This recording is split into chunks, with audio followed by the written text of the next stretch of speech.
எல்லாருக்கும் வணக்கம். இது leslievoice.comல இருந்து. ஸோ இந்த வீடியோவில் நம்ம என்ன பேச போகிறோம் அப்படின்னு சொல்லியாச்சுன்னா, நிறைய பேர் என்ன சொல்லியிருக்காங்க, லெஸ்லி எனக்கு ஆஃபீஸில் வந்து என் மேனேஜருக்கு என்ன பிடிக்கவே மாட்டேங்குது, என் மேனேஜர் வந்து எதை சொன்னாலும் கேட்டுக்க மாட்டேங்கிறது அப்படின்னு நிறைய மேனேஜர் கூட ப்ராப்ளம்ஸ் இருக்கும் இல்லையா? அதை பற்றி தான் நீங்கள் பேச போகிறோம். அது ஏன் இருக்கும் அப்படிங்கிற ஒரு சின்ன ப்ராப்ளம் பற்றி பேச போகிறோம். சரிங்களா? அதை எப்படி நீங்கள் சால்வ் பண்ணலாம் அப்படிங்கிறத பற்றியும் சொல்ல போகிறேன். ஸோ ஃபஸ்ட்டு நான் கேட்குறது என்னென்னா, are you a crying child are crying baby at your work அப்படின்னு கேட்குறேன். அதாவது நீங்கள் உங்கள் ஆஃபீஸில் ஒரு க்ரையிங் பேபியாக இருக்கிறீங்களா அப்படின்னு தான் கேள்வி. இது நீங்கள் உங்களே கேட்டு பார்க்கலாம். நீங்கள் இருக்கலாம், இல்லாமல் இருக்கலாம். அப்படி இருந்தீங்கன்னா இந்த வீடியோ உங்களுக்கு ரொம்ப முக்கியம். ஸோ க்ரையிங் பேபினா என்ன சொல்கிறேன்னா, மேனேஜர்கிட்ட எப்போ போனாலும் ஒரு ப்ராப்ளத்தோட இல்லை ஒரு கம்ப்ளைண்ட்டோட நீங்கள் வந்து உங்கள் மேனேஜர் அடிக்கடி போகிறீங்க, ரொம்ப ஃப்ரீக்வெண்ட்டாக ஒரு கம்ப்ளைண்ட் இல்லை ஒரு ப்ராப்ளம் இல்லை ஒரு சேலஞ்ச் அதை வச்சு பேசுகிறீங்க உங்கள் மேனேஜர்கிட்ட அப்படின்னு சொல்லியாச்சுன்னா, அவங்கள தான் நான் க்ரையிங் பேபின்னு சொல்கிறேன். சரிங்களா?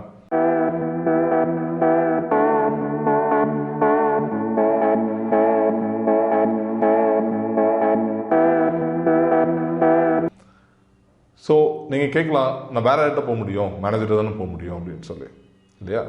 ஸோ அதுதான் உங்களுடைய ப்ராப்ளம் ஆக்சுவலாக. சரிங்களா? ஒரு ஆஃபீஸில் நீங்கள் ஒரு க்ரையிங் பேபியாக இருந்தீங்கன்னா உங்களுடைய க்ரோத் ஆப்பர்ச்சுனிட்டிஸ் உங்களுக்கு கிடைக்கிறது எல்லாமே கம்மியாக தான் இருக்கும். ஈஸியாக உங்களுக்கு ஒரு ப்ரொமோஷன், ஈஸியாக ஒரு ஹைக்கு இதெல்லாம் கிடைக்கிறது வந்து சான்சஸ் ரொம்ப கம்மியாகும். ஸோ ஒரு க்ரையிங் பேபியை நீங்கள் ஆஃபீஸில் இருக்கக்கூடாது. ஸோ அதுக்கு என்ன பண்ணலாம்?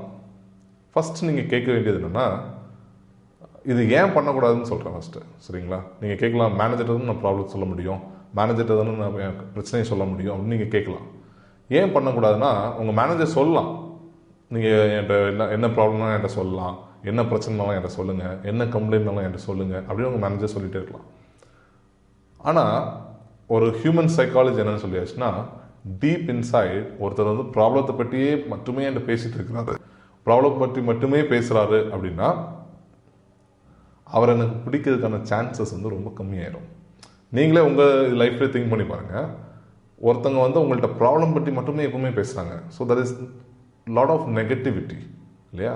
அது என்ன ப்ராப்ளமாக இருக்கலாம், உங்கள் ஆஃபீஸ் சேலஞ்சாக இருக்கலாம், உங்களால் வந்து ஒரு ஒர்க் பண்ண முடியல அப்படிங்கிற சேலஞ்சாக இருக்கலாம், எதுவாகவுமே இருக்கலாம்.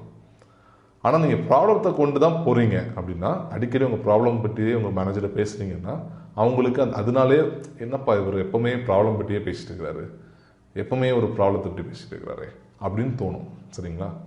இது ஒரு 100% மேனேஜர்ஸ் தோணுன்னு சொல்ல, ஆனால் most of the managers, at least 95% மேனேஜருக்கு இப்படி தோணுறதுக்கான வாய்ப்பு தான் இருக்குது. ஆனால் இது எப்படி ஓவர் கம் பண்ணுறது? ஃபஸ்ட்டு நீங்கள் கேட்க வேண்டிய கேள்வி என்னென்னா, இது உண்மையிலே ப்ராப்ளமாக இல்லையா அப்படிங்கிறது தான். ஏன்னு சொல்கிறேன்னா, நிறைய பேர் நான் பார்த்துக்கிறேன், அது ப்ராப்ளமாகவே இருக்காது, ஆனால் அங்கே அது ஒரு ப்ராப்ளம்னு திங்க் பண்ணிவிட்டு அது ப்ராப்ளம் நினச்சிக்கிட்டு அவங்க அதை பெருசாக பேசிட்டே இருப்பாங்க. சரிங்களா? ஸோ ஃபஸ்ட்டு நீங்கள் திங்க் பண்ண வேண்டியதுன்னா, இது நான் கூட பண்ணலாம், இது வந்து இப்போ நீங்கள் பண்ணுறீங்கன்ற ஒரு பெரிய தப்பெல்லாம் இல்லை, நமக்கு தெரியாமல் நம்ம பண்ணிட்டு இருக்கலாம். ஸோ ஃபஸ்ட்டு நம்மளே கேட்க வேண்டிய கேள்வி என்னென்னா, இது உண்மையிலே ப்ராப்ளமாக இல்லையா அப்படின்ட்டு தான். ஸோ உண்மையிலே அது ப்ராப்ளமாக இருந்துச்சுன்னா, ப்ராப்ளமாக இல்லைன்னா பிரச்சனையே இல்லை, அப்படியே விட்டுருங்க. சரிங்க? அது ப்ராப்ளமே இல்லை, விட்டுடலாம். சரி, உண்மையிலே அது ப்ராப்ளமாக இருக்குது அப்படின்னா என்ன பண்ணுறது? அப்படின்னா நீங்கள் உங்கள்கிட்ட திரும்ப அடுத்த கேட்க வேண்டிய கேள்வி என்னென்னா, என்னால் இந்த ப்ராப்ளத்தை சால்வ் பண்ண முடியுமா முடியாதா, என்னால் இந்த பிரச்சனையை தீர்க்க முடியுமா இல்லையா அப்படிங்கிறது. இப்போ ஃபார் எக்ஸாம்பிள் ஒரு சின்ன ப்ராப்ளம் இருக்கலாம், உங்களுடைய ஒரு ஆக்சஸ் இல்லை, உங்களுக்கு வந்து அது ஐடி டீம்லேயோ இல்லை வேறு யார்கிட்ட கேட்டு வாங்கிக்கலாம். அதுக்காக உங்கள் மேனேஜர்கிட்ட நீங்கள் போனோம், என்கிட்ட ஆக்சஸ் இல்லை அப்படின்னு சொல்லி கேட்கறத விட நேரடியாக இவர்கிட்ட போய் கேட்டு ஆக்சஸ் கொடுங்க அப்படின்னு வாங்கிக்கலாம். இது ஒரு சின்ன ப்ராப்ளம். சரி, நான் ஒரு சின்ன எக்ஸாம்பிள் சொல்கிறேன். இது மாதிரி எதுனாலும் இருக்கலாம், என்ன சின்ன ப்ராப்ளமாக இருக்கலாம் இல்லை பெரிய ப்ராப்ளமாக இருக்கலாம், வாட் எவர். உங்களால் அந்த பிரச்சனையை சால்வ் பண்ண முடியும்னு தெரிஞ்சிச்சுன்னா அப்போவே அங்கேயே அந்த பிரச்சனையை சால்வ் பண்ணிடுங்க. இப்படி சொல்லும்போது நிறைய பேர் கேட்குற ஒரு முக்கியமான விஷயம் என்னன்னு சொல்லியாச்சுன்னா, அப்படி சால்வ் பண்ணிட்டா நான் அப்படியே சால்வ் பண்ணிட்டேன் அப்படின்னா என் மேனேஜருக்கு நான் இப்படி ஒரு ப்ராப்ளத்தை சால்வ் பண்ணுறதுன்னு கூட தெரியாது, அப்போ எப்படி எனக்கு அப்ரைசல் கிடைக்கும், அப்புறம் எப்படி எனக்கு அப்ரிஷியேஷன் கிடைக்கும் அப்படின்னு நீங்கள் கேட்கலாம்.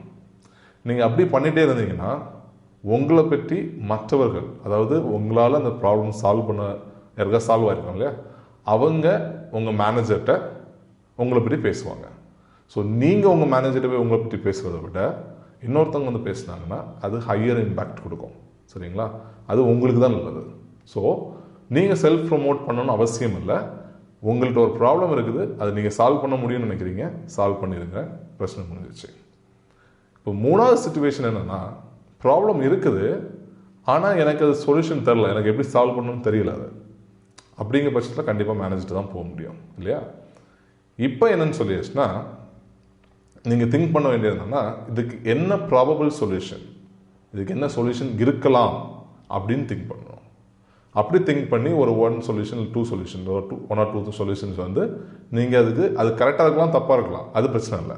ஆனால் ஒரு ப்ராப்ளம் இருக்குது, அதுக்கு என்ன சொல்யூஷன் இருக்க முடியுங்கிறத திங்க் பண்ணி அந்த 2 சொல்யூஷன் எடுத்துக்கிட்டு இல்லை ஒரு சொல்யூஷன் எடுத்துக்கிட்டு அப்புறம் உங்கள் மேனேஜர்கிட்ட போங்க.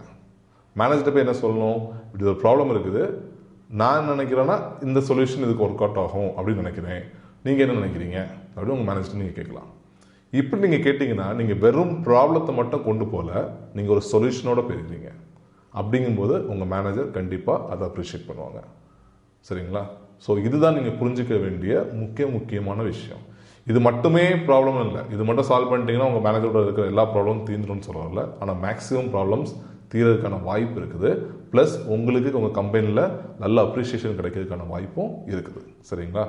ஸோ ஒரு ப்ராப்ளம் இருக்குது, ஃபஸ்ட்டு அது ப்ராப்ளமாக இல்லையான்னு செக் பண்ணுறீங்க. அது ப்ராப்ளமாக இருந்தால் அதுக்கு நீங்களே சொல்யூஷன் பண்ண முடியுமா, நீங்களே அதை சால்வ் பண்ண முடியுமான்னு பார்க்குறீங்க. சால்வ் பண்ண முடியும்னா அங்கேயே சால்வ் பண்ணிடுங்க. இல்லை உங்களால் சால்வ் பண்ண முடியாது அப்படின்னா அதுக்கு என்ன சொல்யூஷன் இருக்க முடியும், அது சரியோ தவறோ, ஆனால் என்ன இருக்க முடியும்னு திங்க் பண்ணுங்கள். அந்த சொல்யூஷனோட உங்கள் மேனேஜரை பாருங்கள், உங்கள் மேனேஜரை சொல்லுங்கள். அப்படி சொன்னீங்கன்னா நீங்கள் உங்கள் கரியரில் சக்ஸஸ்ஃபுல்லாக கண்டிப்பாக இருக்க முடியும். சரிங்களா? நீங்கள் கரியரில் சக்ஸஸ்ஃபுல்லாக இருக்கிறவங்களாம் ப்ராப்ளம் சால்வர்ஸ் தான். அவங்க ஒரு இனிஷியேட்டிவ் எடுத்து அந்த ப்ராப்ளத்தை சால்வ் பண்ண ட்ரை பண்ணுறாங்க. அவங்க ஒரு முக்கியமான விஷயம் இது. சரிங்களா? ஸோ எப்பவும் உங்கள் மேனேஜர்கிட்ட போய் ஒரு ப்ராப்ளத்தோட ஒரு கம்ப்ளைண்ட்டோட போய் நிற்கிறத விட நீங்கள் எப்போவுமே ஒரு சொல்யூஷனோட போய் நின்னீங்கன்னா உங்கள் மேனேஜருக்கு உங்களை கண்டிப்பாக பிடிக்கும். நீங்கள் அப்போ நிறைய சக்ஸஸ்ஃபுல் அப்ரிஷியேஷன்ஸ் இல்லை ப்ரொமோஷன்ஸ் வாங்க முடியும். இதுதான் இந்த வீடியோவில் நம்ம பார்க்குறோம். உங்களுக்கு இந்த வீடியோ பிடிச்சிருந்துச்சுன்னா லைக் பண்ணுங்கள். ஏதாவது உங்களுக்கு கொஸ்டின்ஸ் இருந்துச்சுன்னா இல்லை இந்த கருத்தோடு நீங்கள் உங்களுக்கு புரிஞ்சிச்சுன்னா நீங்கள் கமெண்ட் பண்ணுங்கள். இல்லை வேறு ஏதாவது கேட்கணுன்னு கமெண்ட் பண்ணுங்கள். இதுதான் ஃபஸ்ட் டைம் என் வீடியோ பார்க்குறீங்கன்னா சப்ஸ்கிரைப் பண்ணுங்கள். இதே மாதிரி நிறைய வீடியோஸ் இந்த சேனலில் உங்களுக்காண்டி வந்துகிட்டே இருக்கும். தேங்க்யூ.